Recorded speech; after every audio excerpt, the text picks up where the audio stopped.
പാലായിൽ മദ്യലഹരിയിലുണ്ടായ കത്തിക്കുത്തിനിടെ യുവാവ് മരിച്ചു. ആലപ്പുഴ കളർകോട് സ്വദേശി വിപിനാണ് മരിച്ചത്. വിപിന്റെ സുഹൃത്ത് ആലപ്പുഴ സ്വദേശി ബിനീഷ് കസ്റ്റഡിയിലായി. ഷിനോജ് എസ് ടി വിവരങ്ങളുമായി ചേർന്നുണ്ട്. ഷിനോജ്, മദ്യലഹരിയിൽ സ്വന്തം സുഹൃത്തിനെയാണ് കുത്തിക്കൊന്നത്. എന്താണ് സംഭവിച്ചത്? സന്ധ്യ, ഈ രണ്ടുപേരും, അതായത് ഈ കൊല്ലപ്പെട്ടയാളും ഈ കൊലപാതകിയും രണ്ടുപേരും ആലപ്പുഴ സ്വദേശികളാണ്. പാലായിൽ ഒരു വീട് നിർമ്മാണവുമായി ബന്ധപ്പെട്ടാണ് ഇവർ എത്തുന്നത്.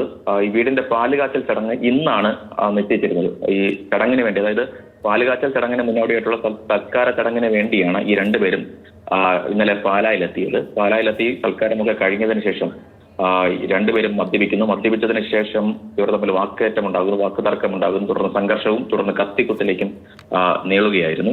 ആലപ്പുഴ കളർകോട് അറയ്ക്കക്കുഴിയിൽ വിപിനാണ് മരിച്ചിരിക്കുന്നത്. 29 വയസ്സാണ്. ഇയാളുടെ സുഹൃത്തായിട്ടുള്ള ബിനീഷ് എന്നയാളെ പോലീസ് കസ്റ്റഡിയിലെടുത്തിട്ടുണ്ട്.